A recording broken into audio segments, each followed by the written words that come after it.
इसलिए सनातन हिंदू धर्म में नियम है कि 16 श्राद्ध के 16 दिन पूरे हो और अमावस्या का दिन हो। 16 दिन श्राद्ध के पूर्वज पितृलोक छोड़कर, चंद्रलोक छोड़कर मृत्यु लोक में रहते, भ्रमण करते रहते। और जब अमावस्या का दिन होता है, श्राद्ध पूरा हो रहा है, अमावस्या का दिन है, शाम का समय, जो जैसे अशोकनगर है, गुना है, शिवपुरी है, सीहोर है, भोपाल है, या आसपास के जितने गांव हैं, शहर हैं, इनके पास में जो नदी होती है, जो तालाब होता है, जो कुआं होता है, जो बावड़ी होती है, सारे पितर एकम से लेकर अमावस्या तक जितने भी पितर होते हैं, चाहे जिसके घर के हों, प्रत्येक घर के पितर नदी, तालाब, बावड़ी, कुएं के पास इकट्ठे होते हैं, क्योंकि पितर 16 दिन भोजन ग्रहण करने के बाद अमावस्या के दिन पानी पीने के लिए गांव की बावड़ी, तालाब, कुआं, नदी पर जाते हैं और वहां पानी का आचमन कर कर हाथ में जल लेते हैं। आर्यमा स्वामी कहते हैं कि जिसने आपको भोजन कराया है, जिसने आपको आमंत्रित करा है, जिसने आपको बुलाकर सम्मान दिया है, आप अपने पुण्य उनके खाते में दीजिए। तो पितर हाथ में जल लेकर उनका नाम लेकर कि मेरे मंझले बेटे ने, कि मेरे बड़े बेटे ने, कि मेरे छोटे बेटे ने, कि मेरे चौथे बेटे ने, कि मेरी बेटी ने, कि मेरे उसने भोजन कराया, उनका नाम लेकर पितर जल छोड़ देते हैं। तो साल भर उसके यहाँ भंडार भरा रहता है और वो उन्नति की ओर बढ़ता है। नियम है कि 16 श्राद्ध के 16 दिन पूरे हो और अमावस्या का दिन हो। आपने ब्राह्मण को भोजन कराया ना कराया, आपने पिंडदान करा ना करा, आपने तर्पण करा कि न करा, आपने किसी को एक अंश भी किसी को दिया कि नहीं दिया, आपने गाय को रोटी दी कि नहीं दी, आपने कौवे को कागल दिया कि नहीं दिया, आपने स्वान को भोजन दिया कि नहीं दिया, पर एक काम जरूर करो कि अमावस्या के दिन शाम के समय तुम्हारे नगर में, मोहल्ले में, गांव में, खेड़े में जो नदी हो या तालाब हो या बावड़ी हो या कुआं हो, कोई भी एक जगह पर जाकर एक घी का दीप अवश्य लगाना चाहिए अपने पूर्वजों के नाम से। तो पूर्वजों को वो जो दिया की रोशनी होती है ना, वो दिए की रोशनी को पाकर पितर पूरी रात्रि भर भ्रमण, इसलिए कहते हैं ना दूसरे दिन देवी जी बैठने वाली रहती है, इसलिए कहते हैं अमावस्या की रात्रि बड़ी भारी होती है। क्यों कहते हैं? क्योंकि पितर सब इस मृत्यु लोक से चंद्रलोक होते हुए पितृलोक जाते हैं। तो जो दिया जलाता है उसके पूर्वजों को प्रकाश, रोशनी और राह मिलती है। तो उसकी जिंदगी में कितनी भी उलझन चल रही होती है, कितना भी काम अटक रहा होता है, कोर्ट में केस भी चल रहा होता है, या कितनी बड़ी भी बीमारी हो रही होती है, अगर वो अमावस्या के दिन शाम के समय दिया लगा देता है नदी के घाट पर या तालाब या बावड़ी या कुएं के घाट पर, तो उसकी जिंदगी में जितनी अटकलें आती हैं वो सारी समाप्त हो जाती हैं और रास्ता मिल जाता है। इसलिए अमावस्या के दिन का महत्व है। और अमावस्या के दिन चावल का दाना आप अपने पूर्वजों के, पितरों के स्थान का स्मरण कर कर या परिंदा या मटके का स्मरण कर कर छत पर डाल दे, उसका स्मरण रहे, मिले उसका। और सबको सूचना दो कि श्राद्ध पक्ष की अमावस्या को शाम के समय पर दिया लगाने का फल क्या होता है। इस क्लिप को काट कर जनमानस तक भेजिए कि उसका लाभ क्या है, उसका फल क्या है, प्राप्त हो। अगर सौभाग्यवती है तो भी दिया लगा सकती है, और सौभाग्य नहीं तो भी लगा सकती है, पूर्वजों का उद्धार कर सकती है। पितरों के उद्धार के लिए ये नहीं देखा जाता कि ये भोजन बनाएगी कि नहीं बनाएगी, वो बनाएगी कि नहीं बनाएगी, वो करेगी कि नहीं। नहीं नहीं, पितरों के उद्धार के लिए आप छोटे हो, बड़े हो, मंझले हो, संजले हो, जो भी हो, शिव की कृपा पर है। देखो लगाइए आप। श्राद्ध पक्ष की अमावस्या के दिन शाम के समय दिया नदी, तालाब, बावड़ी या कुआं कहीं भी एक जगह पर जाकर अपने पूर्वजों का स्मरण कर कर सिर पे माताओं से निवेदन है पल्लू रखकर, जिससे पूर्वजों का आशीर्वाद बना रहे। और पुरुष वर्ग अगर साथ में जा रहे हो तो धोख लगाकर प्रणाम कर कर, झोली पसार कर प्रणाम करना कि मेरे पितर, जब दिया लगाओ तो झोली पसार कर प्रणाम करो मेरे पितर, मेरे घर में खूब भंडार भर कर जाना, ऐसी कृपा करना और उनको कहकर जाइए। चंद्रलोक से पितृलोक के बीच में एक पितृलोक का सीढ़ी पड़ती है, जीना, सड़ाव, सीढ़ी जिसपे पितर चढ़ के पितृलोक जाता है। उस सीढ़ी पर कौन रुकता है? उस सीढ़ी पर पितृलोक में जाते समय कौन रुकता है? तर्पण शिव महापुराण की कथा कर रही है, पितर आए पर आपके यहाँ पर उनको भोजन नहीं मिला, दिन का श्राद्ध नहीं जीम दे गए, पितृलोक की सीढ़ी पर जाकर बैठ जाते हैं। अंदर जो पितर जाते हैं वो पितर जब अंदर जाते हैं, जाने के बाद बात करते करते जाते हैं कि हमारे बेटे ने हमको खीर खिलाई, हमको पूड़ी खिलाई, और उनके मुख से जो राल टपकती है, तो जो पितर भूखे रह जाते हैं वो पूरा साल उनकी राल को चाटते हैं और बद्दुआ देते हैं कि हमारे बेटे 5-5, 4-4, 3-3, 2-2 इतने बेटे और हमको भूखा छोड़ दिया। तो वो बद्दुआ देते हैं, जिसके कारणवश पितृदोष होता है। और फिर ब्राह्मण देवता कहते हैं कि ये पितृदोष हो गया। पितृदोष क्यों हुआ? क्योंकि वो भूखे रहे। आपके आहूतों के लिए, आपके वासुकों के लिए जो अधोगति में मर गए। नवरात्रि के पहले जो अमावस्या पड़ती है, चावल की कटोरी में एक कपूर का टुकड़ा रख दीजिए महाराज, छोटा सा, और कपूर का टुकड़ा रखकर उस कपूर को दरवाजे के बाहर कटोरी में ही, चावल रखी हुई कटोरी में ही उसको पितरों का स्मरण कर कर जला दीजिए। और जलाने के बाद उस चावल को कहीं भी किसी भी वृक्ष की छांव में पक्षियों के लिए डाल दीजिए। शिव महापुराण की कथा कहती है, अगर मान लो पितृ आपको कष्ट दे रहे हैं, पितृ आपको तकलीफ दे रहे हैं, कोई काम नहीं होने दे रहे हैं, या कहीं आपको ऐसा लगता है कि पितरों का दोष है, तो वो पितृदोष देवी, अब ये जो आप करेंगे ये कब कर रहे हैं? अमावस्या के दिन आप उसको रख रहे हैं। अमावस्या के दिन उसको रखकर रात भर आपने रखा कपूर के साथ में, सुबह एकम पड़ गई, नवरात्रि लग गई, उसी दिन उसको जला। घर में यदि क्लेश उत्पन्न हो जाता है, का धन, आपकी प्रॉपर्टी, आपकी जमीन, आपका प्लाट, आपका दुकान, आपका पैसा, यदि किसी ने कब्जा कर लिया और छोड़ नहीं रहा, प्रत्येक अमावस्या के दिन पीपल के वृक्ष के नीचे जाकर 2 दीप लगाइए घी के। दोनों दीप के सामने एक हल्दी का चावल, एक कुंकू का चावल का दाना रख दीजिए और स्वधा स्वधा स्वधा स्वधा 3 बार कह दो और स्मरण करो, हे हमारे कुलदेव, पितृदेव, शिवदेव, महादेव, कृपा कर कर जमीन है, मेरा जो धन है, मेरी जो प्रॉपर्टी है, मेरा पैसा लोगों ने हथिया लिया, देते नहीं। गोत्र बोलकर स्मरण कर कर बाबा मेरा धन मुझे वापिस ला कर दो। अमावस्या पर करो, फिर अगली अमावस्या करो, ऐसे 2-4 अमावस्या करोगे।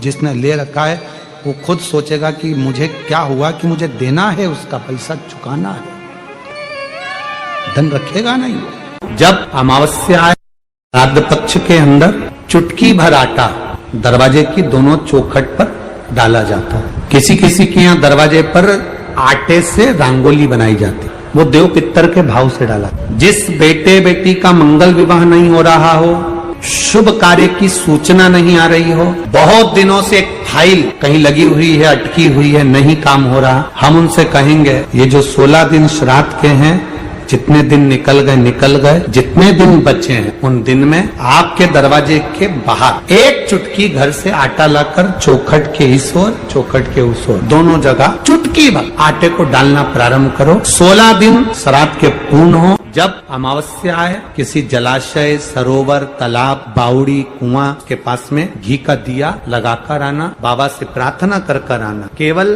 22 से 24 दिन निकलते हैं और घर में कोई शुभ कार्य की सूचना आना प्रारंभ हो जाए। वो देव उस कटोरी में धान भर लीजिए, चावल, उसमें एक लौंग और एक बेलपत्र, बस ये रख लीजिए। जो हंडा होता है, घर में पानी का मटका होता है, पितरों का जो स्थान होता है जहां पानी पीते हैं अपन, मटका, हंडा, टंकी, बाल्टी, जो भी हो। आजकल तो लोग आरओ लगा लिए हैं, तो नीचे भी तुम मटका रखते होगे, हंडा रखते होगे, टंकी रखते होगे, उसी के पास में वो कटोरी रख दीजिए। 14 की रात्रि, अमावस्या के दिन उस कटोरी का चावल, बेलपत्र, ये सब शिव मंदिर के अंदर आप कोई भी एक स्थान पर, कोई दोने के अंदर रखकर या कागज के अंदर रखकर, शिव स्थान पर, शंकर के मंदिर में शिवलिंग को केवल स्पर्श कर कर जमीन पर ही उसको एक कागज में या दोने में, उसको जहां जलाधारी होती है, वो जलाधारी के पास में गणेश वाले स्थान पर, गणेश वाली जगह पर उसको रख दे। की छोटी सी एक, अगर पितृपक्ष के अंतर्गत यदि शिवजी के मंदिर में जाकर 1 लोटा जल, 3 चावल के दाने, 3 बेलपत्र पितरों का स्मरण कर कर सुधा सुधा सुधा सुधा कर कर पितरों के हेतु भी अगर समर्पित कर दो तो शिव उसको स्वीकार कर कर सुधा पितरों से कहकर कल्याण कर देते, दुख समाप्त हो जाता, कष्ट मिट जाता। हम सुधा सुधा सुधा कहते हैं। अगर आप पितृपक्ष में, श्राद्ध पक्ष में कोई ब्राह्मण भोजन करा रहे हो, गौमाता को श्राद्ध पक्ष में रोटी दे रहे हो, स्वान को रोटी दे रहे हो, कागल को निकाल रहे हो, कौवे को रोटी दे रहे हो, सुधा का स्मरण सुख देता है। तो पहला चंदन बाबा के शिवलिंग पर, दूसरा गणेश जी पर चंदन की उंगली, तीसरा षडानंद कार्तिकेय पर चंदन की उंगली, चौथा अशोक सुंदरी पर चंदन की उंगली, पांचवा जलाधारी पर चंदन की उंगली, छठा जो शिवलिंग का जल बह रहा है इसके ठीक विपरीत की ओर चंदन की उंगली, और सातवां चंदन नंदी के मस्तक के ऊपर जो 2 सींग लगे रहते हैं उस पर चंदन की उंगली। ये कब लगाई जाती है? या तो अमावस्या के दिन आपको लगता है कि हमारे पूर्वजों का उद्धार नहीं हुआ, हमारे पूर्वजों का कल्याण नहीं हुआ, कहीं अधोगति में कोई, सारे लोकों में पुराण की कथा सुन ली तो पितरों को समझ जाएगा कि पितर है क्या। सारे लोकों में सबसे सुंदर लोक है पितर लोक। कारण क्या है? तुम्हारे यहां दिवाली साल में एक बार मनाई जाती है, देवलोक में दिवाली साल में एक बार मनाई जाती है, नाग दीपावली के दिन। पितृलोक में दीपावली रोज मनाई जाती है। कारण, पितृलोक में दिवाली रोज क्यों मनाई जाती है, उसका कारण क्या होता है? लक्ष्मी जी ने नारायण से पूछा, ब्रह्माणी ने ब्रह्मा जी से पूछा, इंद्राणी ने इंद्र से पूछा, एक बात बताओ, तुम दिन भर बैकुंठ में नहीं रहते हो नारायण, आप कहां चले जाते हो? भगवान विष्णु ने कहा, मैं बता नहीं सकता कि मैं दिन भर कहां जाता हूं। नहीं, आज तो आपको बताना पड़ेगा कि तुम दिन भर कहां जाते हो, तुम दिन भर रहते कहां हो, कहां पहुंच जाते हो दिन भर, आपको बताना पड़ेगा, ये आपको बोलना पड़ेगा। भगवान नारायण कहते हैं, मैं नहीं बता सकता। सुबह शाम घर पर आते हो, दिन भर गायब रहते हो, आखिर जाते क्या हो? पत्नी पति से क्यों ना पूछे? तुम भी अपने पति से पूछ सकती हो, क्यों दुकान तो 8 बजे बंद हो गई थी, 11 बजे आ रहे हो, कहा वो काम था। लक्ष्मी जी ने पूछा, तुम दिन भर कहां रहते हो? भगवान विष्णु ने कहा, मैं बता नहीं सकता। बताना पड़ेगा। तब नारायण ने कहा, फिर नारायण बोले, नारायण ने कहा कि देखो लक्ष्मी, बात ऐसी है कि पितृलोक इतना सुंदर लोक है, इतना सुंदर लोक है कि जहां जितने पितर निवास करते हैं उनके घर का कोई व्यक्ति अगर कथा सुनने जाता है, मंदिर जाता है, अगरबत्ती लगाता है, दिया लगाता है, या पूजन आराधना करता है, या भूलवश भी कहीं भगवान की कथा में जाकर बैठ जाता है, जितनी देर उसके घर का व्यक्ति कथा में बैठता है, नारायण कहते हैं उतनी देर मैं उसके घर के पितरों के कंधे पर हाथ रखकर कथा को श्रवण करता हूं। पितृलोक इतना सुंदर है, और पितृलोक के जो स्वामी है आर्यमा स्वामी, वो पितृलोक के जो स्वामी है वो भी बड़े सुंदर है, और पितृलोक के जो स्वामी है बड़े सुंदर, और पितृलोक के स्वामी जिस पर बैठते हैं, काय पर बैठते हैं? कौवे पर, वो भी बड़ा सुंदर, अति सुंदर। अरे गुरुजी कहां की बात कह रहे हो, सबसे सुंदर पक्षी तो मोर है। राष्ट्रीय पक्षी में भी उसको कहा सबसे सुंदर पक्षी तो मोर है, और आप कह रहे हो कि दुनिया का सबसे सुंदर पक्षी कौवा है। अरे भाई, जिसने कथा नहीं सुनी उसको लगता है कि दुनिया का सबसे सुंदर पक्षी मोर है, पर अगर शास्त्र को उठाकर देखोगे तो दुनिया का सबसे सुंदर पक्षी कौवा था। पहले नंबर पर सफेद सुंदर अति सुंदर कौवे के आगे कोई पक्षी नहीं था। वो तो ब्रह्मा जी ने पृथ्वी पर यज्ञ करा, और पृथ्वी पर जब यज्ञ करना चाहा ब्रह्मा जी ने, तो उस समय पर ब्रह्मा जी ने कहा मुझे इस पृथ्वी पर यज्ञ करना है, इस जमीन को लीपने के लिए अमृत की जरूरत है। जैसे अपन गाय का गोबर लीपने के लिए लाते हैं, वैसे ब्रह्मा जी ने कहा इसको लीपने के लिए अमृत चाहिए। अमृत कौन लेकर आएगा? कोई आगे नहीं आया, तब ब्रह्मा जी ने कौवे को बुलाया, ए कौवा तुम अमृत लेकर आओ, क्योंकि तुम्हारी दृष्टि बड़ी प्रबल है, तुम अमृत को ढूंढ कर ला सकते। कौवा अमृत तो लाना, पर झूठा मत करना, अमृत को लेकर आना, मुझे बताना कहां रखा है तो मैं लेने चले जाऊंगा। कौवे ने कहा जो आज्ञा ब्रह्मदेव। कौवा आर्यमा स्वामी को नमन करा, प्रभु ब्रह्मा जी का काम है, मुझे जाना पड़ेगा। कौवा बड़ा सुंदर था, बुद्धिमान था, तो कौवे को भेज दिया। इसलिए रामचरितमानस में काकभसुंडी की कथा बार बार आती है। गरुड़ और कौवे की कथा आ रही है। कौवा कितना विद्वान था, चला अमृत का पता लगाने के लिए। जब कौवा चला, अमृत का पता लगाते लगाते लगाते लगाते कौवे ने संकल्प ले लिया था कि जब तक अमृत नहीं मिलेगा मैं मुख झूठा नहीं करूंगा, पानी तक नहीं पीऊंगा। भूखा प्यासा कौवा दौड़ता रहा। आर्यमा स्वामी से कहकर कौवा दौड़ते दौड़ते दौड़ते दौड़ते जाए। बहुत दिन हो गए, तब कौवे को अमृत मिला। अमृत मिला तो कौवे को लगा बहुत तेज प्यास लग रही है, करूं क्या? कौवे ने उस अमृत को झूठा कर दिया। ब्रह्मा जी को आकर कहा स्वामी अमृत वहां रखा हुआ है, पर बात इतनी सी है कि मैंने उस अमृत को झूठा कर दिया। ब्रह्मा जी को क्रोध आ गया। ब्रह्मा जी ने कहा रे कौवे, तू सफेद होकर सुंदर होकर तूने ऐसा काला काम कर दिया, ऐसा बेकार काम करा, तूने अमृत को झूठा करा और ऐसा काला काम तूने करा। मैं तुझे श्राप देता हूं कौवे, तू गोरे से काला हो जाएगा। तूने अमृत को झूठा करा, इसलिए तेरी वाणी कर्कश हो जाएगी, तेरी वाणी कर्कश हो जाएगी। अमृत को कौवे ने झूठा करा था, इसलिए सारे पक्षी जल्दी मरते हैं, पर कौवा इतनी आसानी से नहीं मरता। कौवा इतनी आसानी से नहीं मरता। सारे पक्षी जल्दी मरते हैं, पर कौवा आसानी से नहीं मरता। तेरी वाणी कर्कश होगी तो काला होगा। सुंदर कौवा काला हो गया। आर्यमा स्वामी ने देखा कि मेरा कौवा, मैं जिस पर बैठता हूं, ये काला हो गया। आर्यमा स्वामी ने ब्रह्मा जी से कहा आप क्या चाहते थे? ब्रह्मा जी कहते हैं मुझे यज्ञ करना था, जमीन को लीपना था, कौवे ने अमृत झूठा कर दिया। क्यों चिंता करते हो? अमृत तो अमृत है, कोई झूठा भी कर देगा तो अमृत की शान कहां घट जाएगी? अमृत की क्या शान घटना?